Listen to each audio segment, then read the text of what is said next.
புதுச்சேரி மாவட்ட ஆட்சியர் அலுவலகம், துணைநிலை ஆளுநர் அலுவலகம், தீயணைப்புத்துறை ஆகியவற்றுக்கு வெடிகுண்டு மிரட்டல் விடுக்கப்பட்ட சம்பவத்தை தொடர்ந்து முதலமைச்சர் வீடு, கடற்கரை சாலையில் உள்ள நட்சத்திர ஓட்டல் மற்றும் ஈஸ்வரன் கோவில் வீதியில் உள்ள ஒரு ஓட்டல் என 7 இடங்களுக்கு வெடிகுண்டு மிரட்டல் விடுக்கப்பட்டது. இதுகுறித்து போலீசாருக்கு தகவல் அளிக்கப்பட்டது.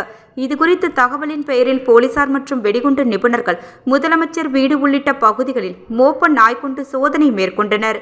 2 மணி நேரத்திற்கும் மேலாக நடைபெற்ற வெடிகுண்டு சோதனையில் எந்த ஒரு பொருளும் சிக்கவில்லை. இமெயில் வந்தது புரளி என தெரியவந்தது. கடந்த சில நாட்களுக்கு முன்பு மாவட்ட ஆட்சியர் அலுவலகம், துணைநிலை ஆளுநர் மாளிகை உள்ளிட்ட அரசு அலுவலர்களுக்கும் வெடிகுண்டு மிரட்டல் வந்தது குறிப்பிடத்தக்கது.